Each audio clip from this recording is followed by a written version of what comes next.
Алейкум туугандар, баарыбыз билебиз жергиликтүү депутаттарды. Алар кандай иштер жасап атат, эмнелер жасаш керек? Мисалга, фамилиясын жазалбаган депутаттар бар, шайланып алып, элге эч бир пайдасын бербеген. Азыр мисал катары силерге бир депутаттын жасаган иштерин көргөзөм. Мындан кийин дагы ошол өзүңөрдүн жергиликтүү депутаттардын жылына жок дегенде бир жолу демилге көтөрүп, баарын чогултуп алып отчет алыш керек да. Ким эмне иштер жасады? Шайланды, кандай жумуштар жасады, элге кандай пайдаларды алып келди, кандай чечимдерди чыгарышты, ошолор жөнүндө сөз отчет алып турушубуз керек да. Алдыда видеону көргүлө, бир районубузда бир патриот эже бар, ошонун жасаган иштерин көрүп, анан калгандары түзөлсөк болот, ошого карап. Азыр сиз Жети кошкон тургунусуз да бул жерден, бирок Базаркулдук шаарынын депутаты турабы? Ошол кылынган иштери боюнча бир сыйра айтып берсеңиз. Dedim o yerde kavuzuna жаңы болуп калды. Эмсек мына сууларды жасап мына. Ал жерде азыр газ нефтет өткөн, ушул жерде Жети кошкондо. Ушул Базаркулдук шаарына, ушул жерге, ушул жерден газ тартып барсак, Жети кошкон элине, Базаркулдук шаарына. Биздин эме муфти да ушул жактан турбайбы,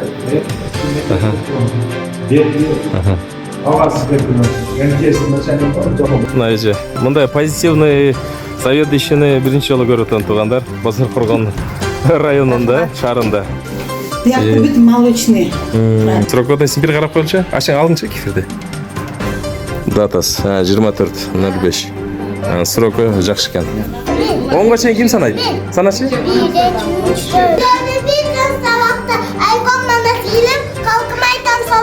Азамат. Атың ким? Али. Ке колду бер, Азамат. Атың ким дедиң сен? Икбалжан.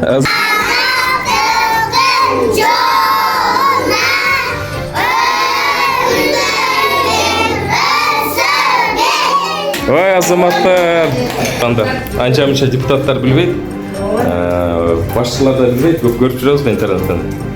Рахмат. Бул жак доктордун өзү келип калыптыр. Ассалам алейкум. Алды көп элдин кызматында канча эл бул жерде? Бул жерде 1000ден ашыгыраак. Жакшы.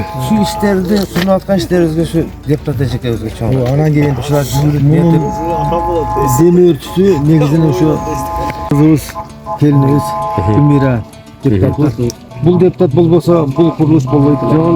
Жогору жактан жеке инвесторлорго кайрылып отуруп, жанагы журналист Нышанбай Кочкоровдун жардамы менен ушул факты арабтардан салдырдым.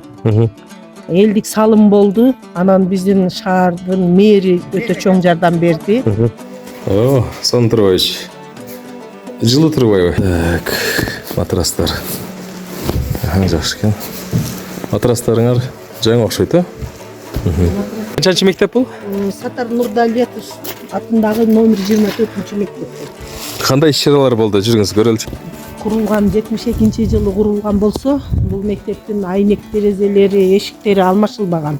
Мынакей булар алмашылды. Сондой эле ушул мектептин тазалыгы ошол бойдон ушул күнгө чейин алмашылбаган. Жаңы тазалык курдук тээ жакта. Каржылоо каяктан болду? Мэриядан болду. Мэриядан. Так, бул Гүлнара, номер 1 мектепке чейинки билим берүү уюму. Мал продукциясы, туугандар. Муну кантип колдонобуз? Муну биринчи ошол ооз профилактикасында, мисалга стоматит болсун, оозу тили оюлуп ооруса, бул мурун профилактикасында, мисалга мурундагы синусит, аллергия, гайморит болсо, мурун бүтсө, мисалга полип болсо, буну акырындан ушул мурун көңдөйчөсүнө себилет. Бул Кыргызстандын өндүрүшү. Ар бир аптекалардан алсаңар болот. Өзгөчө кыргыз фармациянын элеман аптекаларында бар. Туугандар, азыр Базаркулдук шаарында турабыз. 12-чи Назик мектепке чейинки билим берүү уюмунда турабыз. Азыр үлгүлүү депутаттын бир сыйра кылган иштерин көрөбүз. Базаркулова Гүлмира эженин. Бул ошол депутат болуп турган учурунда бул бала бакча аварийный акыбалда дегенби? Туура. Ошолго өзүнүн салымын кошуп, бюджеттен акча тартып ишин жасагандайбы? Сиз бул жердин тургунусуз да? Салам алейкум. Кандай иштерди жасады эле?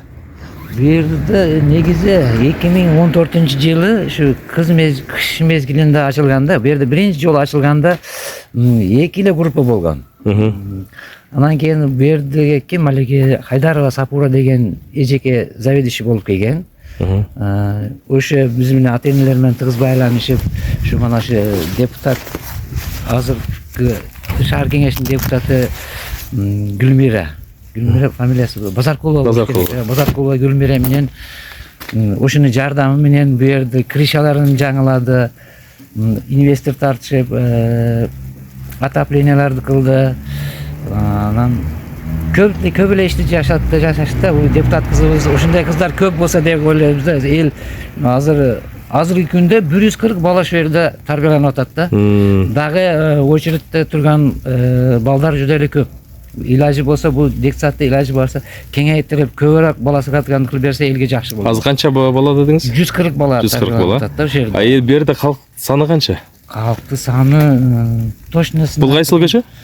Бул Икрамжан Сайдахматов көчөсү. Наркысы Чингиз Айтматов көчөсү.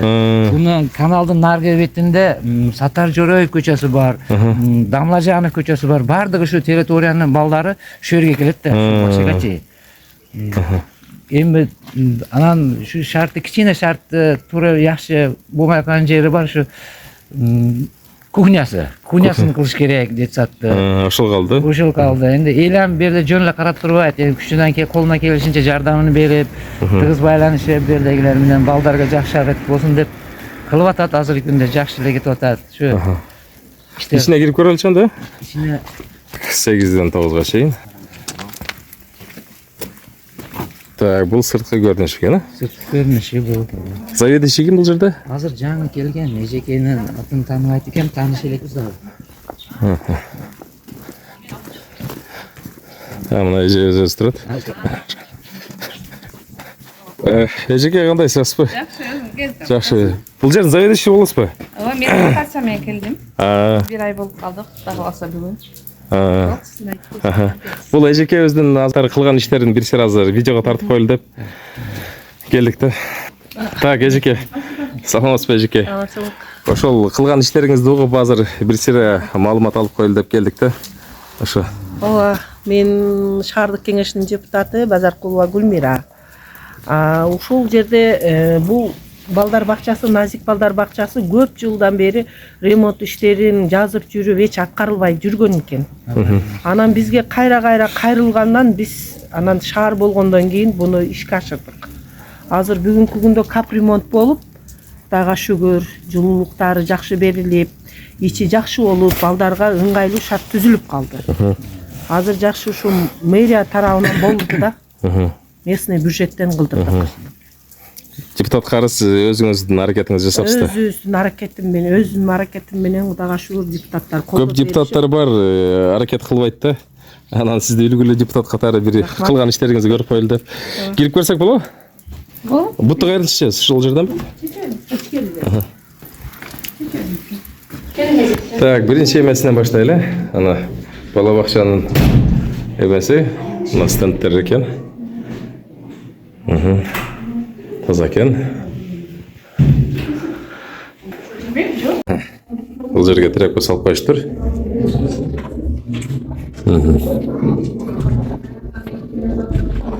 Жакшы. Стендтер билишиштир.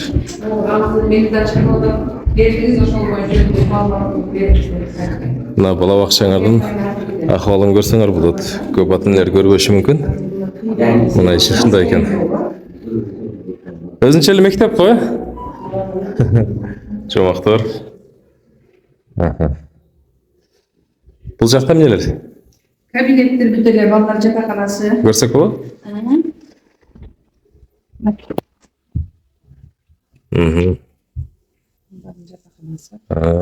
Матрастар кандай экен? Жакшы. Бизде базар курганда да бир бала бакча бар, ошо матрастары бөлтөк-сөлтөк болуп кеткен да.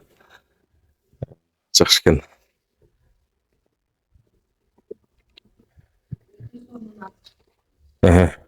Насыйхат деген садикке барып көрдүм эле да.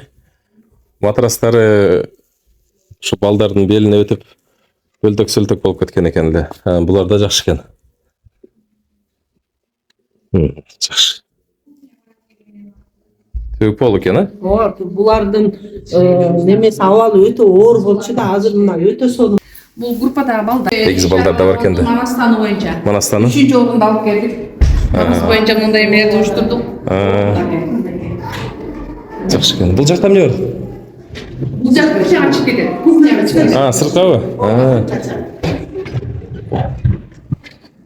Бұл жақтан да балдар емес жеткен да? Кирет. Бұл жақтан да кіршеді. Кухнясы сыртта ба? Кухнясын жасаш керек деп отасыңар ба? Кухнясын жаңы жасайыз, Құдай бұйырса. Ишин основном жасалған екен да? Главный ичин капремонт кылганыбызда өтө оор жабалычы. Киргенде полдору чилип төшүп калган болду. Да? Вообще мындай өтө эле кароосуз абалда болчу да. Бұл жақта дағы кімдер? Бұл да тайпа ба? Ну, ушул балдар жатышат. Саламатсыңар, қандайсыңар? Чөжілер. Қанша жашта бұлар? Жашсыңар ба? Бұл қанша жаштағылар? 4 жаштағылар? Бұл жағыңарда жақсы екен. Көп бұйымдары бар екен. Көп балабақшалар үлгі ала тұрған балабақша екен, жылы екен, жақсы. Матрастарыңарды бір қарап қойыншы. Бұл стөлчіктер? Матрастарыңар жақсы жанағындай емес екен. Сөлтөк. Үлгі ала тұрғаны балабақшалардың бір екен да? Мен көп балабақшаларды көргем, мұндай деңгейде емес, жақсы районда. Мына гүлдер де бар екен.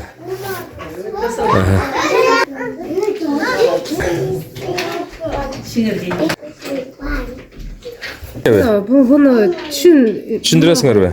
қандай дан екенін білсет. Қандай сабақтар өтесіңер бұл жерде? Математика, жөнөкөй математика, кебестирүү, ар түрлүү программа, мисалы канаттуулар жөнүндө, жаныбарлар жөнүндө билимдерин такташат, орус тилин үйрөнүшөт. Өзү кыргыз бакча бул.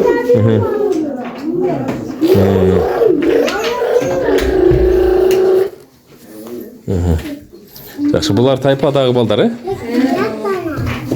Оқып қалған балдар бар ба азыр? Жоқ, биздики андай окуп. Сіздің группаңызда қанша бала бар? Орто тайпа биздики. Екіңер бір ушул жерде мұғалімсіз бе? Сіздің атыңыз кім? Мафтуна. Жақсы. Сілердің атыңар кім? Атың айтпай? Атың айтып қой? Сабина. Сабина. Атың кім сен? Сабина ба? Бұл да Сабина, бұл да Сабина ба? Екі Сабина екен де. Сен атың кім? Немаджан.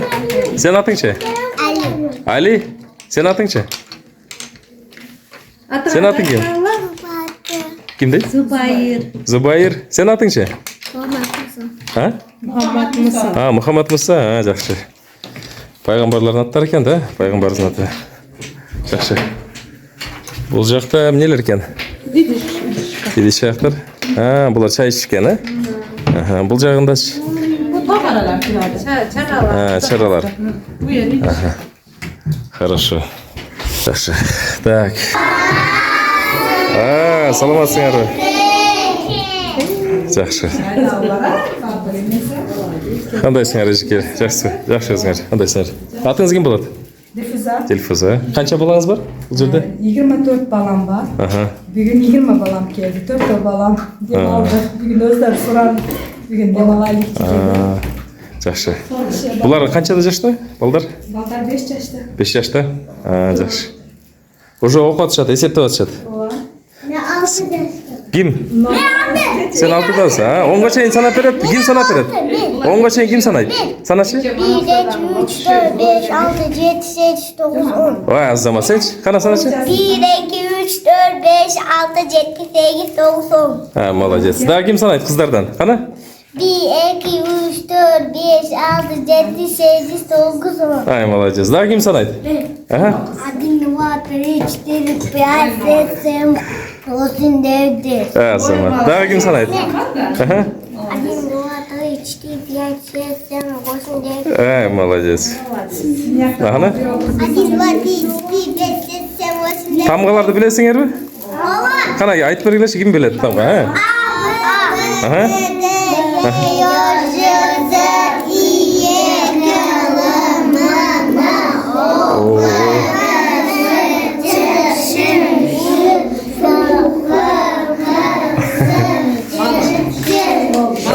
Жақсы. Кимір біледі? Айтшы.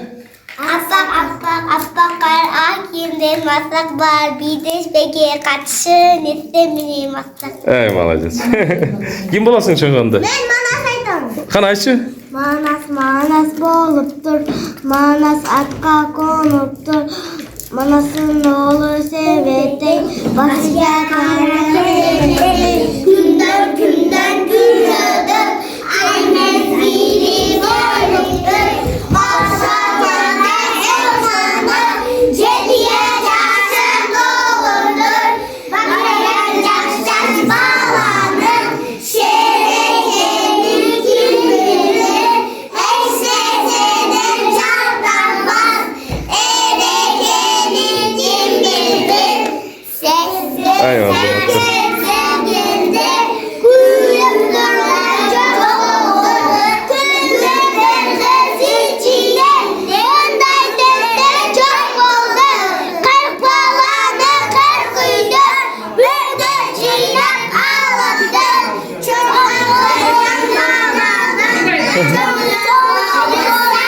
Молодецтер, азаматтар. Киминди ким билет? О, айтпашы. Активист бола келді.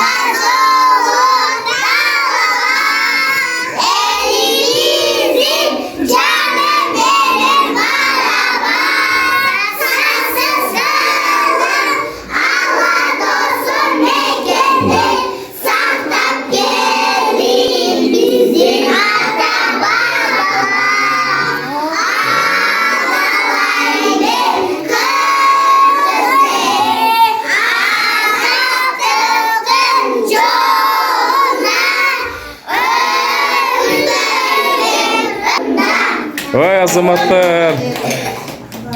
Депутаттарды айта албайсыздар де, көбі. Кименди билбейт. Шынында. Манасты да көбі билишпейт. Қиын. Атыңыз ким дедіңіз да білшіл? Қанша даярдап. Даярдап қойсын.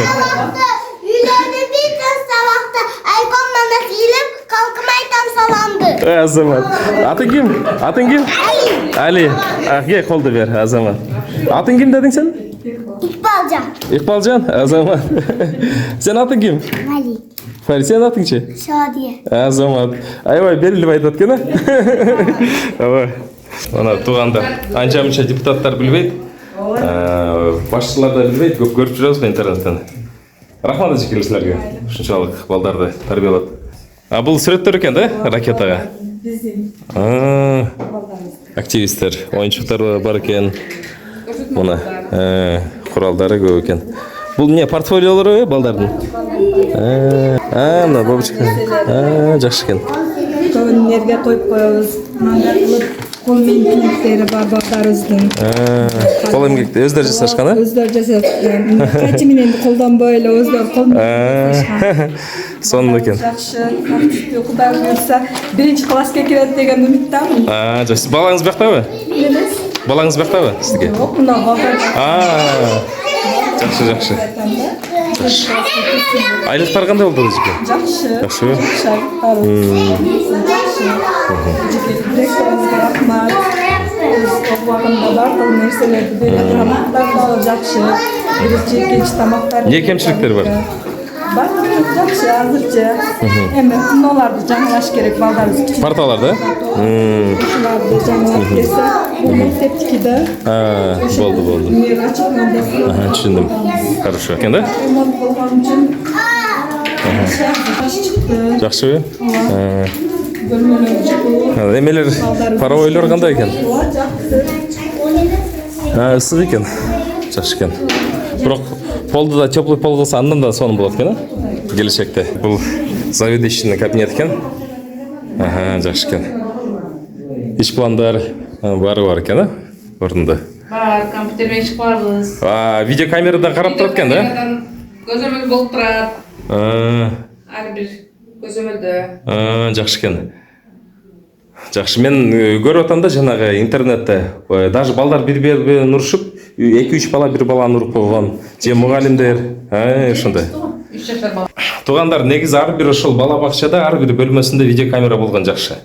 Бүтін Қырғызстан бойы. Эшикте, туалет жақта, ашханада, жатақханасында. негизи ошого жетишкениз дурус болот да. Коопсуздукка дагы. Да, кошумча камералар да коюш керек. Бул жакта тайпа бар экен да. Саламатсыңар кандай? Кандайсыңар чөжлөр? Бул канча жаштагылар? Ортоңку. Ортоңку? Жакшы. Уктап турдуңарбы же кандай? Саламаттар. Кемчилик жок бежеке? Жок. Жетишерлик бар экен. Кухняны тартып коелу. Хорошо. Матрастарыңар. Хорошо. Бул жакта да мына чөжөлөр экен. Малышка, кичинекей. Телевизор да бар турбайбы бул жакта? Кандайсыңар? Ишип адыңарбы? Турсаңар жакшыбы?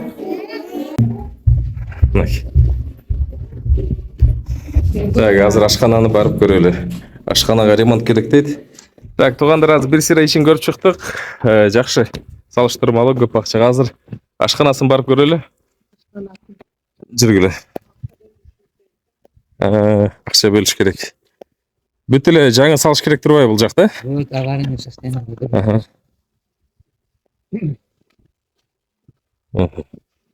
Бул жагы туалетпи?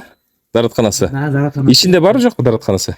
Жок, ичинде жок. Мондай пар турбайбы? Саламатсыңар, эжекелер. Кандайсыңар? Полуңар таза экен, жакшы. Жакшы. Ушундай пар болот экен да? Ошокту жаңылаш керек экен. Келикен. Жеңсак саламатчылык. Казаны жакшы экен. Бул термостар. Так, кол жугуч. Салады жиде. Эме вытяжка жок экен да? Вытяжка сөзсүз коюш керек. Коюса болбойт. Бул холодильник экен. Ачып көрсөк болобу холодильниңизди? Ачабыз, бешабыз. Барар бешабыз. Сиздин срок годностьун бир карап коелучу. Срок годностьун бир карап коелучу. Ачаң алыңчы кефирди. Так, мындайынан. Датасы 24.05. Сроку жакшы экен. Эттериңерди бир карап коелу. Ачыңызчы. Банкилкадан бүтүн алып коябыз. Ылдыйдаган көрөлүчү. Өңү жакшы экен. Так. Азык түлүк. Бул газыңар иштейби газыңар? Иштейт. Ушул турбайбы кухня? Чакан эле турбайбы? Бул заманбап кылып жасаш керек экен бул. Кухнясын жаңылаш керек экен, бул жакта. Кухня, беседка. Беседка. Эме коет көмүр Кампа керек экен да. Бокта саламат болуңар. Даратканасын бир карап койбойлубу,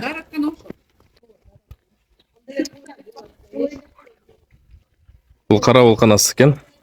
Карабулга да жакшы шарт жасап бериш керек экен. Женский мужской дейт. Жакшы, коопсуз экен.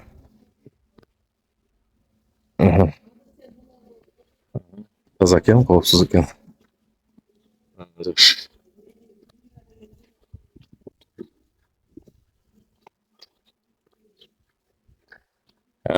Ичинде даратканасы барбы, жокпу? Ичинде жасаш керек экен анда дараткананы. Ичине. Дараткана сөзсүз. Сыксуумузда кылыш керек. Шуларды карап көрсөң. Атын элер кирип ичине көрө алышабы бул жерде? Керек, Келишеби? Көп бала бакчада киргизбейт да. Ошентип жашыра беришет ичинде болгон нерселерди. Жок, андай эмес. Келишет, мен айтып атам келгенден бери питанияны кирип көргүлө, завтрак, обедтерин, анан ата-энелер комитеттери келип кирип көрүп атышат. Жакшы экен. Жөнүнөн алып караганда туугандар, жакшы болгон ошол. Кухнясын жаңылаш керек экен, ичине дараткана салыш керек. Анан теплый пол кылып берсе жакшы, печкасы жакшы экен. Пол экен, бирок дагы кошумча балдарга шарт ошол теплый пол кылса жакшыраак болот. Анан мүмкүн колдон келсе батып да коюп беришсе, мүмкүн өкмөттүн колунан келбесе да ошол жергиликтүү тургундардан спонсорлор чыгалы. Нол жерлерде бир сир асфальт тап койсо, кире бериште да асфальт таппаш керек экен. Сөзсүз ошол быйылкы жылы каралды. Каралдыбы? Каралды. Бул жерлер кире бериштер асфальт болот, Кудай буйрса. Жакшы. Рахмат эжеке. Элге бир эме машиналар мага чейин келет. Нол жерге ызын жерби? Парковать нельзя дегенби? Тура. Кош керек. Туура айтасыз. Кемелерди коюп. Болду. Тый кошкон айылына келдик. Могул столболорду жасады дейт. Так. Эже, бир мүнөткө мүмкүнсүзбү? Ошол боюнча. Да, бир-эки суроодо канча депутат бар айылыңарда? Bizde şu bizdin şaylaganız şu Gülmira. Biz Gülmira'nı tanıyoruz. Bütün mamullemelerimizde problemalarımızı Gülmira arkalı çekeriz. Biz kanday problem açsak vağında oşal moment bitirip verip bizge. Ne işler жасады? Misal için işlerde açsam bir çekeden aytıp etsem birinci köşürükte bizim ayılga jarıktık koyacağız. Jarıktık sinek koyacağız. Yol ustalpalarda öyle ornaktırıp. Anamla transformatorumuz hiçbir jakşı bolbойт эле. Өчүп кала берчү эле себеби бул трансформаторубузду алмаштырып берди. Андан кийин барганда мына садигибизде эми садигибиз жаңы курулган үчүн эч бир балдарга жетишерлик оюнчуктар болбойт эле. 50 000 сомдук оюнчук менен камсыз кылды. Айнектерин алмаштырып берди. Себеби садигибиз эски эле здание болчу, ошону оңдоп анан садик кылган да. Ошолорду бүт жаңылап берди. Андан кийин дагы айта турган болсом, мына биздин мектебибизде бүт мындай тазалык жагы өтө начар эле, ушу балдарыбызга тазалык куруп берди. А жерден бүт ремонтторуна каралашып атат. Анан айылыбызда өтө кыйналган үй бүлөлөргө, ооруган үй бүлөлөргө жардам берип атат. Биринчи очередте жардам берип, айылда бир балабыз бар эле, футу ооруп кыйналып жүрдү эле, ушул балабызды Бишкекке жөнөтүп 2 жыл лечение алдырып, бул аябай жакшы болуп, мына сон болуп бала чакасын багып иштеп калды. Дагы айылыбыздын этегинде дагы бир үй бүлө, жаш үй бүлө эле бала өтүп кетти эле, анын балдары калды эле. Анын балдарына аябай жакшы жардам берип, бүгүнгө чейин мына жардам берип атат. Биз Кудайга шүгүр дайыма ушу Гүлмирага ыраазы болобуз. Айтканына Гүлмира келгенден бери айылыбызда кандай иш болсо, бир башыбызда бир иш болсо, баары айтабыз. Чечип берет, Чечип берет. Кудайга шүгүр. Анан дайым ушу ден соолукта болсун деп дуа кылабыз. Рахмат эже. Эме бакчасы кайсы жерде? Бар көрүп келейин. Бакчасы мындан ылдый эле түшсөң бир канча үй десем бир 15 үйдөн кийин эле бакча келет. Бул бакча экен. Салам алейкум. Бул бакча боюнча эмне дейсиз? Ким жасады, кандай? Эми бул бакча боюнча муну şu депутатыбыз көп аракеттарды кылып ушун үчүн жар кылып койду. Эмесе мурда бакча жок эле. Азыр мына Кудайга шүгүр жакшы. Мына бар жогу шарты бар, Кудайга шүгүр. Şu депутатыбызга рахмат, жардам берген мээлерибизге рахмат. Ушулардын баардыгына. Дедим, о жерде кабыбызда жаңы болуп калды. Капты ким алда жардам берди депутат? Şu депутатыбыз жардам берип бүтүрдү. Кудайга шүгүр азыр көрсөбөт, мына кабам жакшы. Кудайга шүгүр жакшы иштер болуп атат. Алла разы болсун дейбиз. Жаңы мээлерибизге ыраазычылык билдиребиз. Иштеп аткан иштерин көрүп атабыз, базарда да ушуларга жардам берип атат, бала бакчаларыбызга жардам берип атат. Иштерине ийгилик. Жакшы. Рахмат дейбиз. Жакшы. Мына столболор жасаптыр да? Эми бул жака жан жол керек экен, жаңы асфальт. Бар эми кичине камдарыбыз бар эми. Эми секи мына сууларды жасатты мына. Кайсы? Аркабы? Мына кран, мына кран. Кайсы кран? Кайсы жерде? Кран кайсы? Мына жаңы казылып көмүлдү. Ар үйгө кирген. Мына лай болуп турган жердин түбүндө кран ба? Жакында эле көмүлдү. Жакында эле көмдү. Ар бир үйгө суу чыккан мына. Жакшы. Шүгүр. Мээрибиз айткан сөзүндө туруп, депутаттарыбыздар аракет кылып, мына ушулар бүттү. Ар бир үйдө суу чыгат. Салам алейкум, Кудай сак. Кудай сак.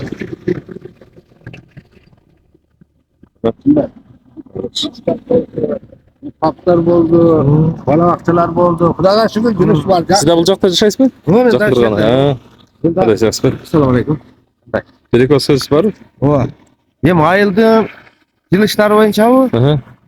Кемчиликтери, жакшы жактары. Эми жакшы жактарын айтсам, мына биздин айыл башчыбыз, айныкса мына депутатыбыз айылдык депутат Гүлмира эжеке. Айылыбызга өтө көп жардам берди. Мурдагы депутаттарды салыштырмалуу же болбосо мурдагы эч нерсе кылынган эмес экен да. Биздин айыл үчүнчү каралчу эмес экен. Айыл үчүн Құда қалса мына фаптарыбыз көріп тасқан мына тартып көрсең де болады. Фаптардың айнектерін алмаштырып, ішінде мөбөректерін жаңылап. Азыркы бөбөктөрүбүз жылга бара калды. Ата-энелерге соп иш кылды да. Мурда бул бакча иштейби иштебейби? Жок болчу. Жок беле? Бакча жок эле. Жок эле. Içinde mövrekler de öte tazalandı. Kухняларда аябай сонун. Мурда каяка апарчыңар эле балдарды? Жок болчу, эч жок болчу. Жети кошкондо жок беле? Апаргандар базарга алып барат эле. Анан ата-энелерге өтө жакшы болду. Иштегендер бар, мугалим болуп иштегендер бар. Бир көрбөйлү ичин анда, Бар, билгиле. Эжеке бир көрөлү. Турамызбы? Бул трансформатор коюлду, Трансформатор болду. Мыналар жаңы мөбөректерди көр. Мына балдар ойнай турган. Жаңылап. Бүт качелалар. Мына жаңы келген мына качелалар. Айнамда качелалар, эмелер. Нол жерде гана калыптыр да, жасаш керек экен да? Бүтүп атат. Бүтүп. Ар жагы эмне, кухнясыбы? Биякта. Бир көрүп коелу, кухнясын.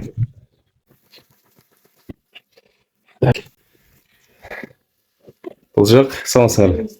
Кандайсыңар? Бул казан эмес экен да?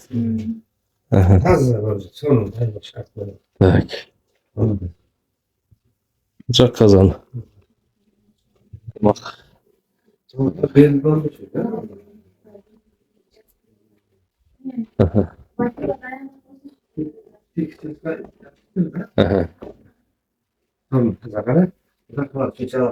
Плита экен да?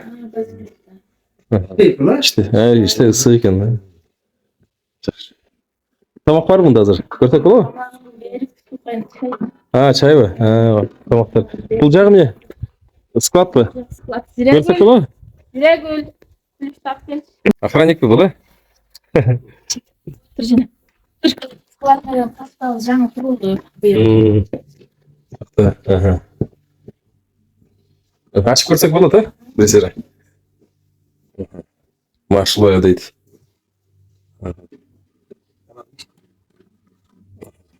Кырык экен. Гречка жумуртка май. Геркулес, күрүч. Шекер дейт. Шкентра экен. Бул сметана дейт. Сырок көбүнө жакшы экен. Буларда жанагы акчадагыдай. Стандарт экен да, окшош экен. Берки бир бакчанда көрдүк эле. Бул жакта эттер деп айтышат. Пельмень менен эт болуп кетет.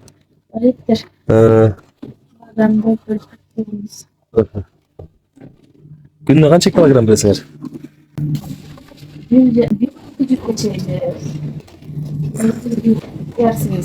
Түбүндөбү? Башка убакта берилет экен да?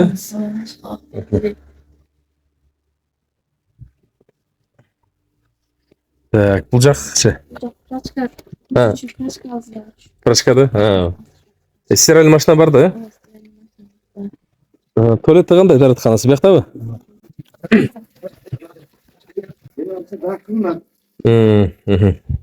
Жакшы. Чыныкты. Бул жакта көмүр, Билса менекен да. Топкасы кандай? Печкасы. Сапок печкабы. Ал кайгынан ичинен жагылабы же? Арт жагынан. Топкасын бир карап коелу, Чоң атасы жагабы, Сапок печка. Жакшы, безопасно экен. Стоит деген жакшы, Стоит. Главное, мисалга печка жарылса дагы дуал бар да. Жакшы. Эми бул жарыла турган печка эмес, давлениясы. Крышкалар ачылат. Болду. Бул кире бериши. Бакела бар экен. Бул жак эмне экен? Орто тайпа? Светиги? Саламатсыңар, кандайсыңар? Соныңғы гүлдөрүңөр. Парталар. Балдар уктап атышабы? Хорошо. Матрасын. Божум, матрасын бир карап койчу. Жакшы.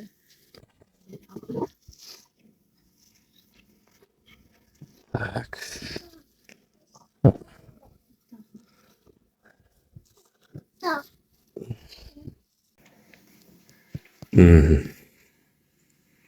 Бул ар бир баланын контейнери өзүнө.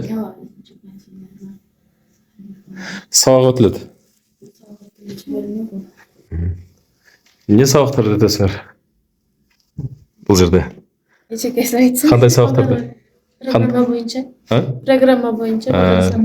Стандарт боюнча. Атыңыз ким? Батмаз урасызбы? Саламатсыздар. Саламатсыздар, кандайсыздар?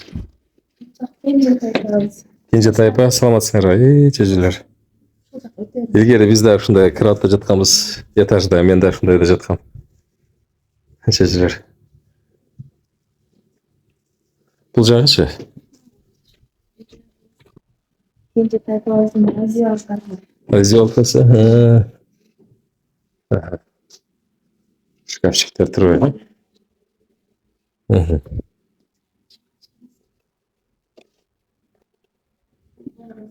Жогорку тайпабыз.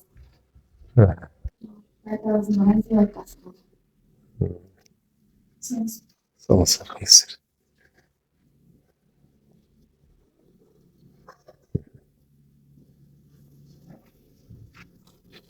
Бул жак чежелер. Тайпабыздын уктоочу ойноп, сабак өтүүчү бөлмөсү. Сетиги? Болду. Жетерке.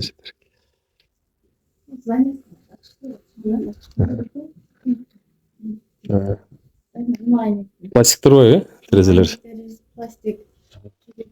Жана депутаттыбыз базар кылууга Гүлмира эжебиздин жардамы менен айнектерибиз пластик алмашылды. Ашкана курулду, прачка курулду. Ошо Гүлмира эженин жардамы менен. Жакшы. Жакшы экен. Матрастар. Жакшы. Бергиле. Эме тамакты кайда жешет? Аркы столдобу? Өзүнүндө экен да? Жакшы. Кухня керек экен да бул жерде идиш жууй турган. Идиш кайерде жуулат? Ушул жерде жуулабы? Чынырларын бир жыттап көрсөм,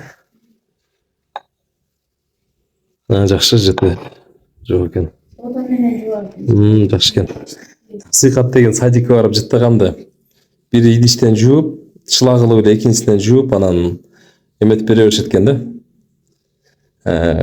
Жыттанат экен да пиалалары. Ошондон бери пиала жыттай турган болуп калган. Мила колдонбой сода менен жууп.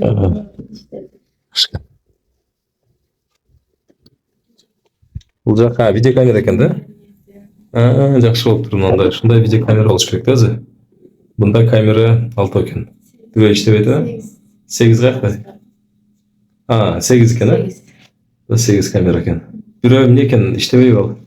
8 көз койдурганбыз да, 8 камера. Ар бир бөлмө бар экен да? Ооба, ар бир бөлмөгө бирден камера, складка бирөөнү койдурган.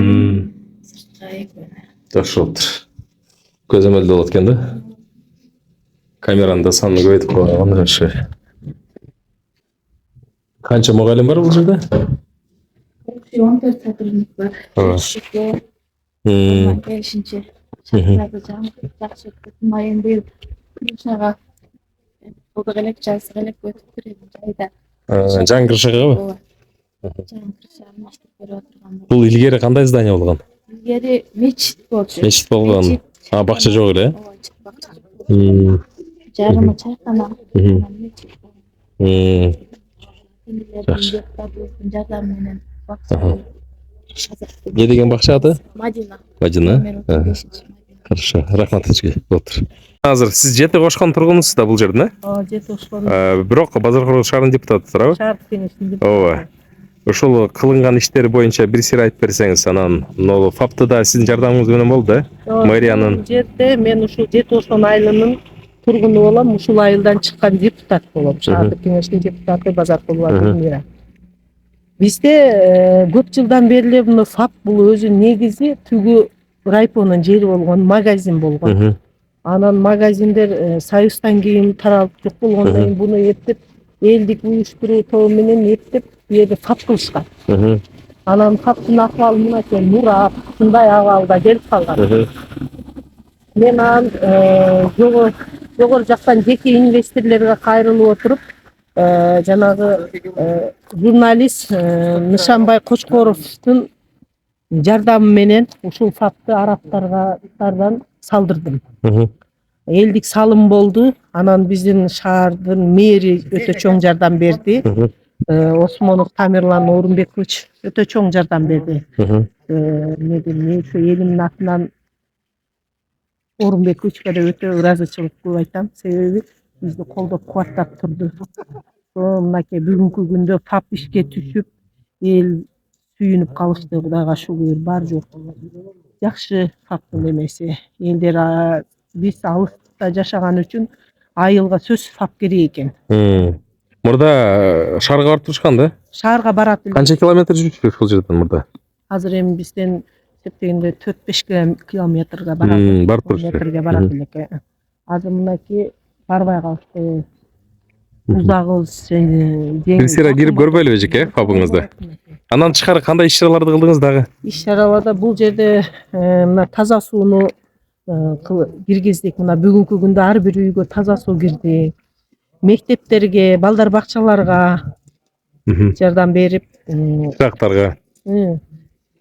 Түнкү жарыктандырууга буларга жардам бердим. Бакчаларга дагы? Жөнөсү. Бул жер эмне болгон эски? Магазин болгон. Магазин болгонбу? Бул ошол арабтарбы, Кайсыл фонд? Ассалям эмеспи? Жанагы фонду. Капаров Хадар Султанович. Бул арабтардын фонду экен да? Жети Ошон. Сон Турбаевич. Жылуу турбайбы? Отопление бар içinde? Киргенде жылуулук билет го. Жылуу болмаса, жаш балдар бүлүп калды шундыр. Жакшы экен. Таза. Энде бөлүмү. Коляскада бар экен.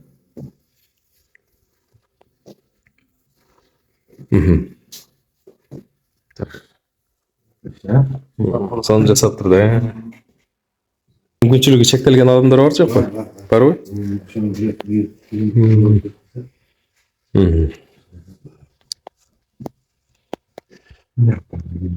Бул канча каражатка салынды эми? Жакшы экен.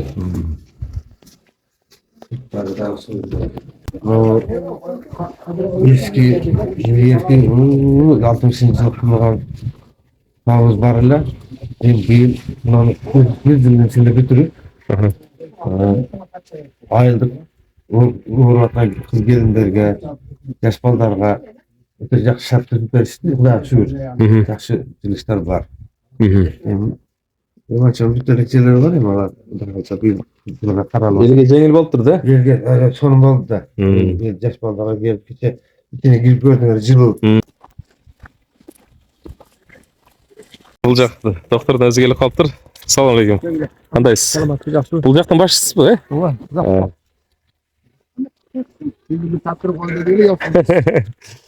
Билбетиң экен. Гүлмира, билбесиңер, жүр.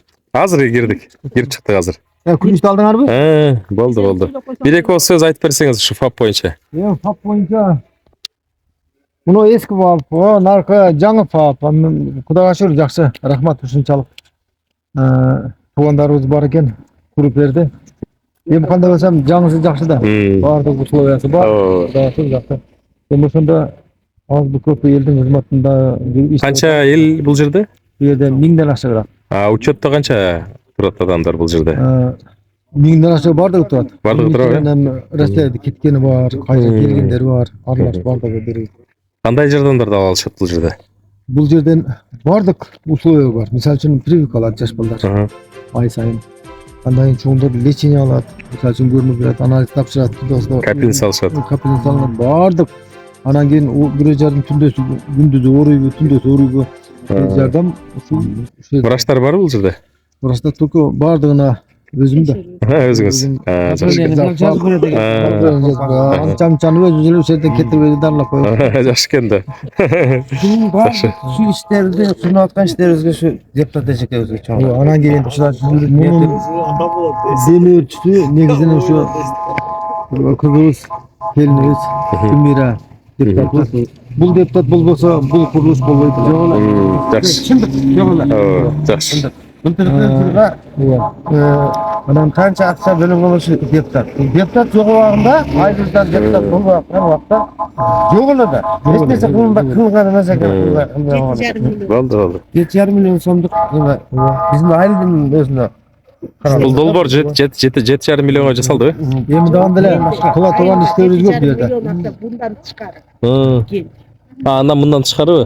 Анан эми тегерек забор куруп, могу жерлер гүлдөр. Бул кап канча сомго курулду? Бул Араптар куруп беришти. Элдик салым коштуман. Анан өзүнчө берген балдарам болду. Аларга ham рахмат. Элге ham рахмат. Үймүрелерге рахмат. Жардам берген мына бардыгына да ушу депутатыбызга рахмат. Жакшы. Эми колдоп турсаңар, могул жака асфальт кылып туруп, могул жака жан жол кылып койсо, тротуар, сонун болот экен. Аларга рахмат. Ал бул жактан болобу? Ошонбой. Акмандан кол. Ошолор келип курушту. Үймүрап келип жардам берди да. Башка адис болот. Хорошо, болду. Элдик санымга эл ham жардам берди. Ошолорго ham рахмат бардыгына. Мана комитеттерге рахмат жерде сынбай ишу кызматта жүрдү. Айыл башчыларыбызга рахмат. Кечене ачылып жакшы. Хорошо. Канчанчы мектеп бул? Сатар Нурдалетов атындагы номер 24-мектеп бул. Кандай иш-чаралар болду? Жүрүңүз көрөлүчү. Бул жерде курулган 72-жылы курулган болсо, бул мектептин айнек терезелери, эшиктери алмашылбаган. Мынакей булар алмашы Кудайга шүгүр бар. Пластик болуп турду, Ошондой эле ушул мектептин тазалыгы ошол бойдон ушул күнгө чейин алмашылбаган. Жаңы тазалык курдук тээ жакта. Муну каржылоо каяктан болду? Мэриядан болду. Мэриядан тарабынан болду. Но айнектер дагы бүт мэрия тарабынан болду. Кайсыл жылы болду бул? Булар 2023 болду. 23. Былтыр экен да? Тазалык 22 болду. 22. Буга канча каражат кетти терезелерге? Буларга азыр общий ушул мектепте жанагы электр жарыктардын эмелерин алмаштыруу бардыгы биригип 1,5 миллион акча кетти да.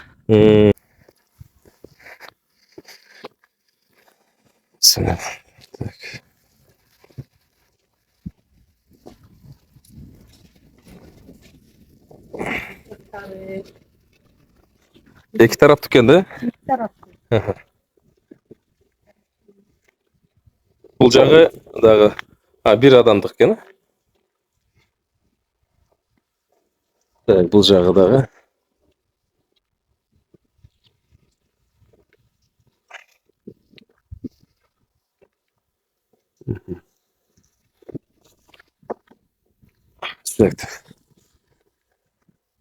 Бул жерде септик экен да? Бул даратканага канча акча кетти? Бул даратканага ошо тендерщиктерге бердик. 480 миңдей акча кетти. Хорошо. 200 орунду болуш керек. 200 орунду. Assalomu alaykum. Жакшы. Айлыгыңыз канча сиздин? 10 миң. Сменаңыз барбы жокпу? Же өзүңүз карайсызбы? Эки адамбы? Видео камералар барбы бул жерде? Барбы, Сырттарында бирсире ремонт кылыш керек экен, Капремонтко даярдап атабыз. Иши азыр жабык да? Так, Сатара Нурдавлетова дейт го. Бул эмне болгон киши?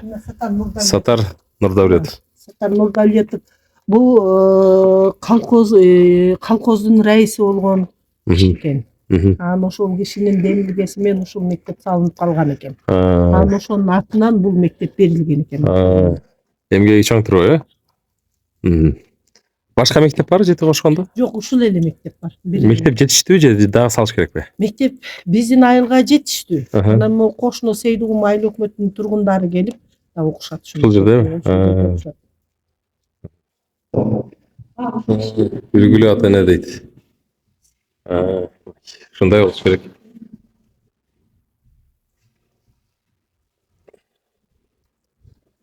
Орустардын тарыхы.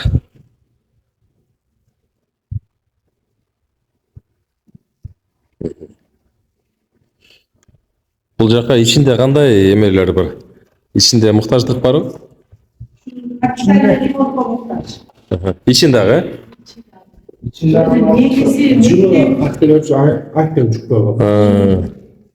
Orada. Aktaş gerek ekan. Nake Satar Nurdavyetовдун өзүнүн эмеси. Бул согуш карналган. Бул сайыздан калган го, э? Кайсыл жылы курулган мектеп? 80-жыл. 80-жыл. Мына.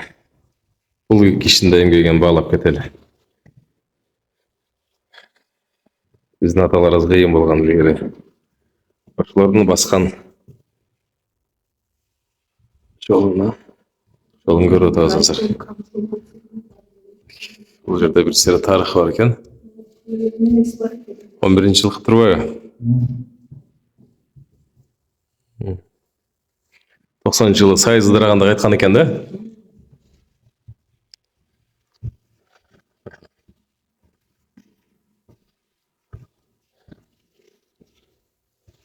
Балдардын буюмдары алып келип турганчамчы.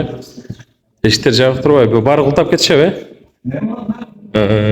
Илгери ачык болчу баары. Эшиктер. Азыр ар бир өзүнүн классына жооп берет ошон үчүн да. Култап коет. Бул жактарын бир сире ремонтташ керек экен. Бүт эле жабык экен. Үстү да ошондойбу? Бир кабинеттин көрүп койбойлу, э?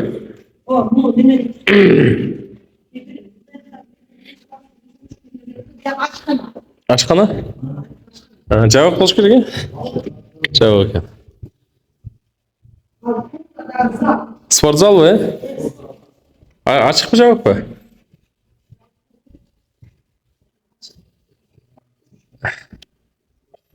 Жабык эле.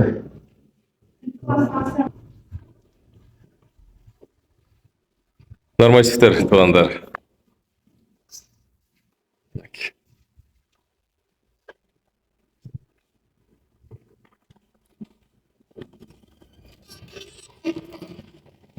Спортзалды да ремонттош керек экен, э?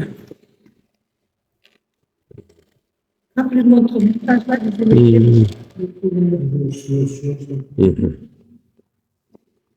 Суу акпайбы? Так, туугандар.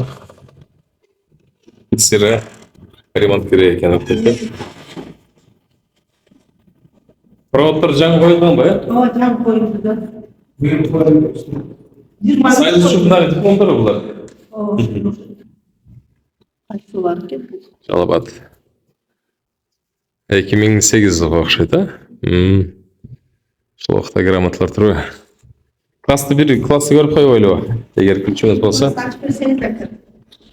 Бул биринчи директор. Сатар, бул комсомол председатель. Ветерандар экен да? 100 жылдык. Мына айылдын патриоттору. Биздин эме муфти да ушул жактан турбайбы, э? Ушул мектеп окуган. Берги агасы деп МЧС начальниги бар, Жамалов. Кайсыл? Бир тууган агасыбы? Кыйындар чыккан турбайбы бул жактан, э? Мына туугандар. Жакшы. Муфтиз окуган, ушул мектепте окуган экен да?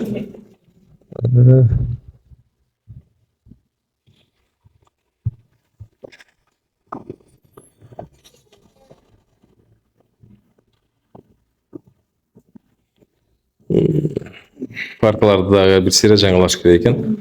Азырынча чыдайт экен. Сайыз жыттанат го бул, Сайыздын жытесинде. Ошол биздин мектебибиз өзү капитальный ремонтко муктаж да. Ушуну эптеп өткөрүп берме болгонсак, кыйла болуп калабыз. Пластик болуп жакшы болуп калыптыр. Мындан акыбал аябай начар мектептерди көргөм да.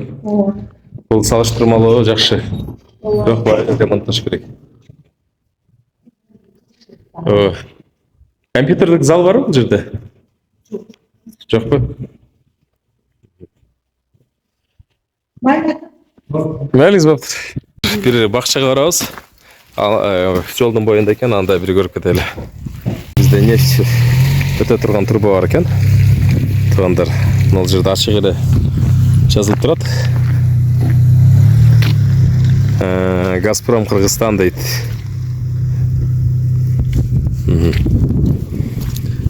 Охранная зона Кочкарата дейт. Ол жерде азыр газ нефть өтөт экен, ушул жерде жети кошкондо. Ушул Базаркоргон шаарына, ушул жерге, ушул жерден газ тартып барсак, жети кошкон элине Базаркоргон шаарына газ тартып барсак, элге бир сыйра жеңилдик болот.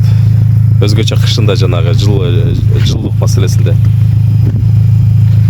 Ошондой. Жети кошкон. Аркы менен үйбү? Ошол үрүштү бери жүрген экен да, чеккеч. Ушул бир чек болуп кеткен. Мына жанагы суулар. Ошон үчүн бул жакчылап алып туруп да. 8-чи? Тұрсынай Мамажанова атындағы мектепке чейинки билим берүү уюму. Жүрүңүз көрөлү анда.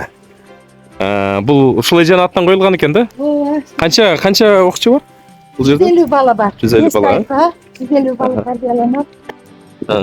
Мындай. 2 кабат. Бабай 2 кабаттуу. Асфальтты жаңылаш керек экен, Эми 74-жылы курулуп ишке түшкөн. Бул крышада жаңыландыбы? Ооба, крышабызды биз мына айыл шаар кеңешинин депутаты Гүлмира Базаркулованын нымасымен демелгеси менен жаңылатып түшүп. Эми бийилги жылга Кудай кааласа Гүлмира эжеден сурандык, бизге дагы жардам бериң деп, мына терезелерибизди заман аква кылып берсин деп. Кандай дагы жардамдар болду? Бийил номер 8 балдар бакчасыга отказан конфорканы жаңылап берди. Мурун газовый плита менен колдонардык да. Конфорка алып берди. Андан сырткары тайпаларыбызда кичине ошо мебелдерибиз жетиштүү болчу. Мебелдер менен камсыз кылып берди, жардам берди. Бизге Базаркулованын аябай көп жардамы тиет да. Былтыр болса, мына дайыма жылда бизге отун көмүр аз бөлүнөт эле.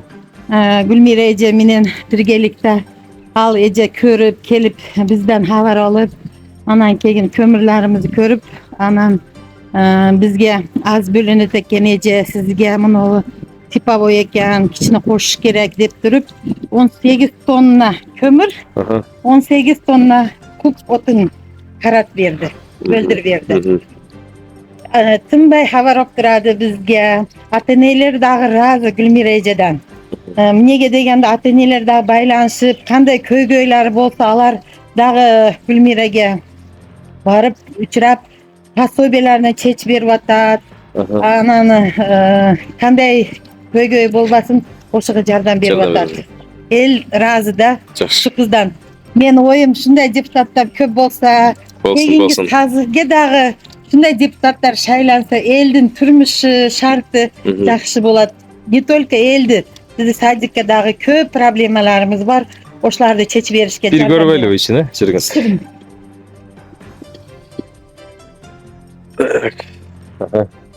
Отто кайерден чечебиз? Так, онда бахила кийдик дагы. Бир чекеден баштайбыз эже. Көрөлү. Зимний кышкы ашкана, мына чечип бердик. Жакшы. Қолданып, балдарга тамақты пішіріп атабыз. Компот бар біздің осы жерде жасатқандар. Көрсек болады, қана? Бұл екінші тамақтан Бұл жақта? Бұл да компот, полдникке. Полдникке. Ова. Неге açık беріп. Так. Az бұл су екен, Қайнайды, ова. Бұл крышкасын жасап қойшы. Екінші тамақтарını беріп бүттік.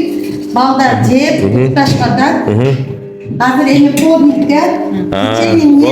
Болды. Бүгінгі күнде 80 бала келді. Бұл сулар екен, да? Ова. İşte Арестандық. Ысық су. Мұны экономда ватат, пока ватат. Болды. Хорошо. Тайпаларымыз, бұл жоғарғы тайпа. 30 бала бар арғы тайпада. Бүгінгі күнде қанша бала келді бүгін? 15 бала келді. 15 бала.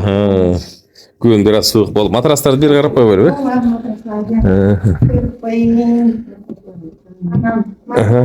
Жақсы екен. Жазып қойдық. Қарылып қойдық мерияге. Бұл кейінгі жасалған кроваттар екен, Бұны Мексикадан алғанбыз. Сынбай тұрған кроваттарды Бұл екен. мебелдерді осы Гүлмира Базарқұлованың демелгесімен Жаң екен бұлар, жаң екен. Бұл жақта? Бұл жақта прихожий, балдар шияқтан кірат, раздевальный. Шешеніп келіші еткен, да? Бұл жаңы столдар келгеннен кейін оларды таштабай қолданматабыз. Керек болып қалады деп. Тамақтанғыға бір осыны. Сабаққа қылып.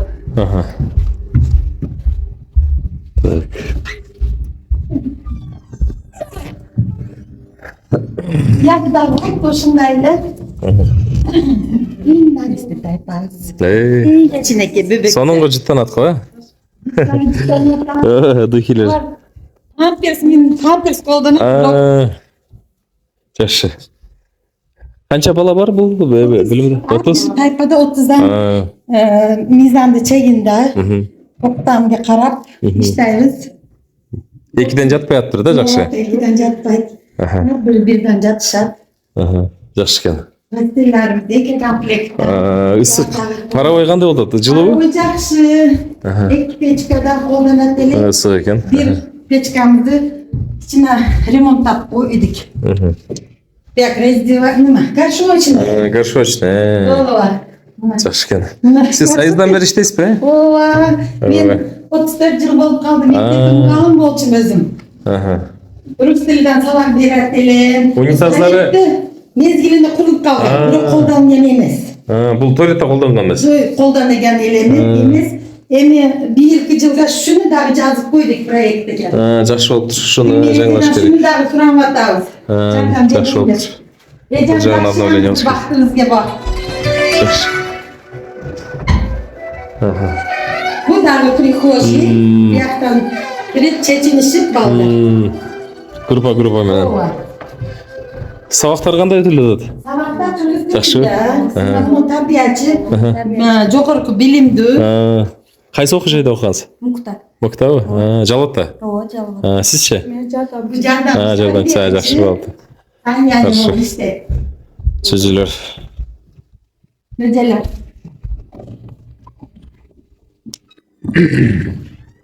Бул экинчи кабат. Экинчи кабаты.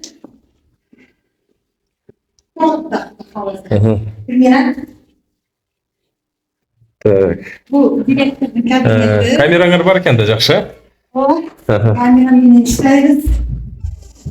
Камерасы бар экен мунун дагы. Ооба. Ушундай болгон жакшы запись кылып.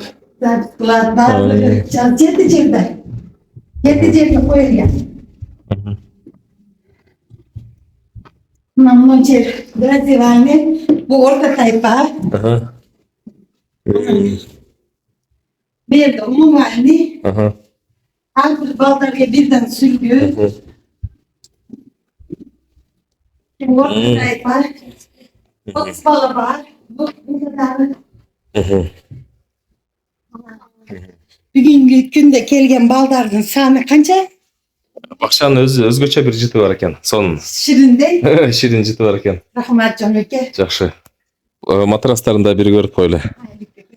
Калың экен матрастары. Калың, ооба. Жакшы экен. Постелleri. Жакшы. 4 komplekt posteli var. Her nedelerde almasırlar arjumada. Çözülür. Çözülür. Çözülür.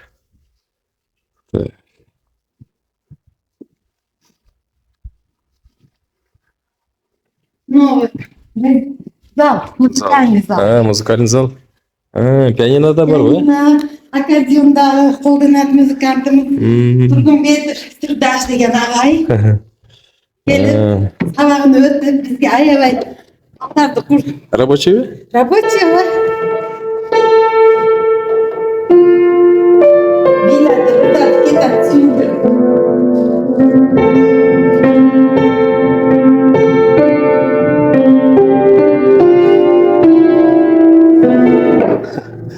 Настройка қылыш керек екен, О, диксіне. Biraz настройка қылыш керек екен. Қолданғадар пока.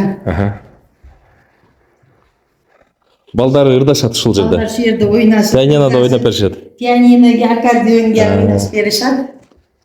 Har bir chiqqan buyruqqa ish-chara atqaramiz.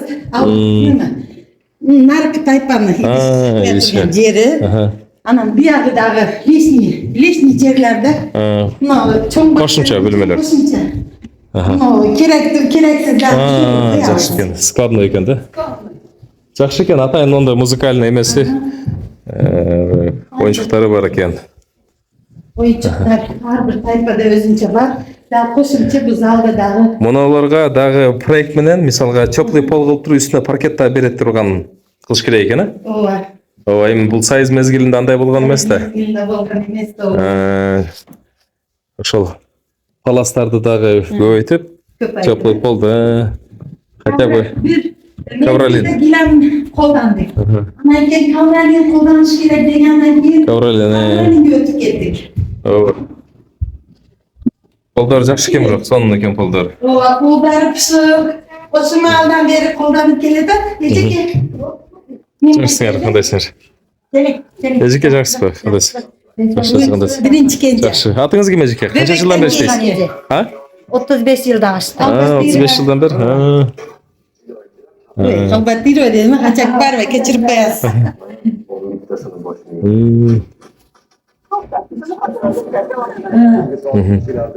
Ejeke o көп жылдан бері иштеген қол менен, өз қолдары менен мындай өргөзүн куралдарды жасайт.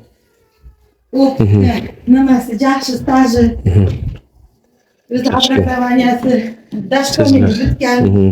Мектепке чейинки билим берүү окуусуну.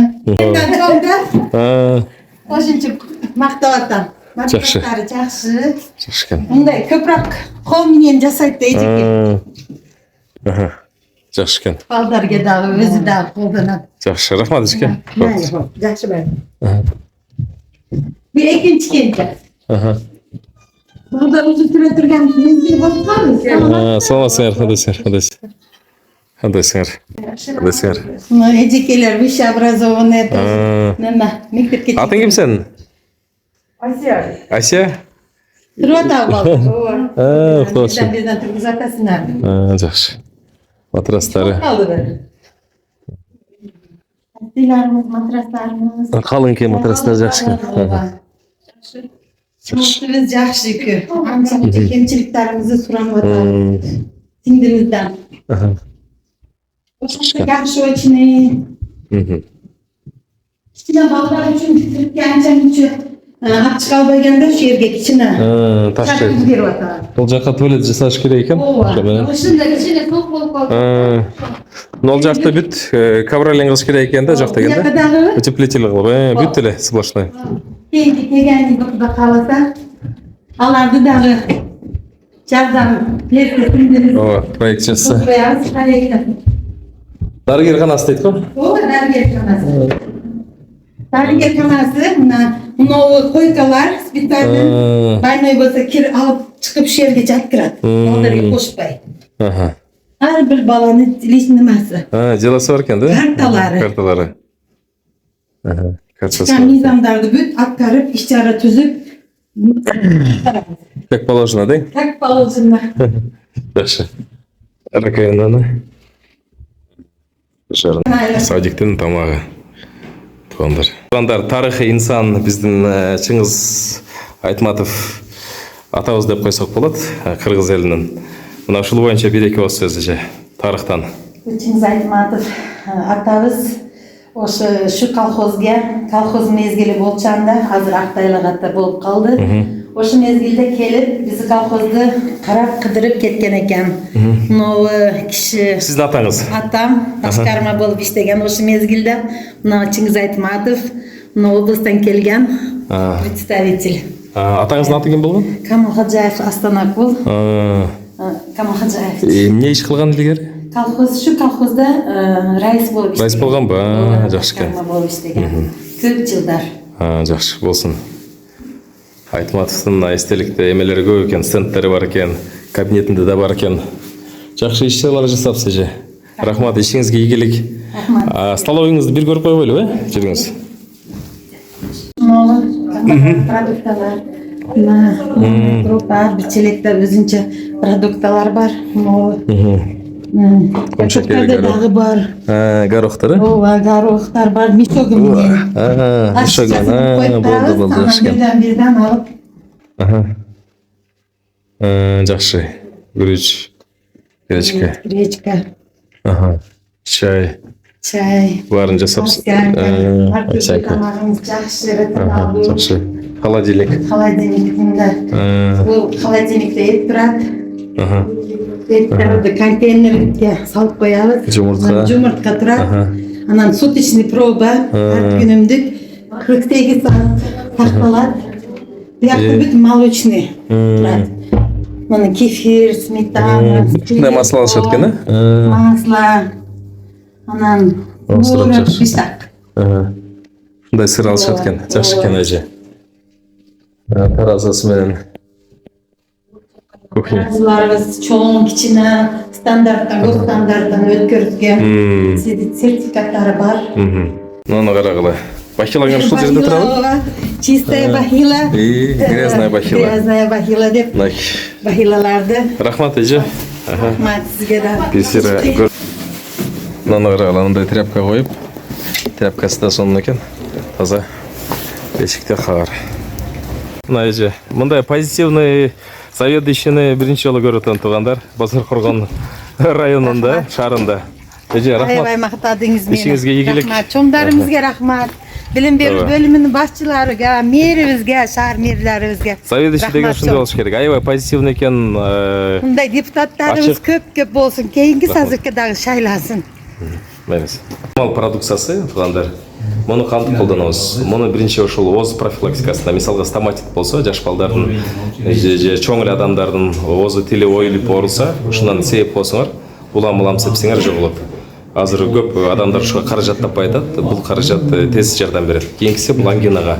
Ангинага аласыңар, мисалга бир жагына 10ду, бир жагына 10ду ар 5 мүнөт сайын сепсеңер. Кийинкиси ошол зоб, бронхиальный астма, мисалга кочкор тузуна илгери шахтага барып дем алса, азыр кочкор тузу үйүңөрдө. Ар бир адамдын колунда, чөнтөгүндө болот да. Кийинкиси бул гаймарит. Гаймаритке эгер колдонам десеңер, ошол эле бул кичинекей тюбикти аласыңар да, мурунга көздөп себесиңер. Биринчи оозуңарга дем аласыңар, дем албай турасыңар дагы, мурунга сепкенде бул жактарга чейин кириш керек. Кирип бардык болгон шлактын баарын алып чыгат да. Анан воздухту акырын кой бересиңер. Кой бергенде, эгерде воздухту албай сепсиңер, кулагыңарга кетсе бир аз атышат, бирок ал кайтып кетет. Ошол кулакка кетпеш үчүн оозуңарга дем алып анан себесиңер. Бул гаймаритти жакшы кылгыч. Жөнөкөй мисалга мурун бүтсө, полип болсо, жөн эле түз туруп эле сепсиңер, бул баса эле чечилет. Ушундай туугандар. Бул противопоказаниясы жок, боюнда бар жаш балдарга дагы колдонсок болот. Бул Кыргызстандын өндүрүшү. Ар бир аптекалардан алсаңар болот. Өзгөчө кыргыз фармациянын Элеман аптекаларында бар. Азырдын ол мисалга жазында чөпкө аллергиясы барларда колдонсо болот. Кийинкиси бул ошол бронхиальный астма, зобко да пайдасын берет. Мунун өзгөчөлүгү, ал жерде 250 миллигиси бар. Мунусу түгөнүп калса, бул жерде ачып туруп, чоңунан кичинекейине куюп койсоңор, бул запас болот, кыйла эконом болот. Эсептеп көрдүм, аптекадагы мындай баалы эле 380 сом турса, мунун бардыгы биригип бул жерде ар бир ишкана өзүнүн баасын коет, бирок стандарттуу 450-500 сомдон сатылат да ошонто керегинде. Ошол мындан куюп койсоңор запас көбүрөөк болот, кенен колдонсоңор болот, көпкө жетет. Бирди алсаңар бир үй бүлөгө кыйлыга жетет.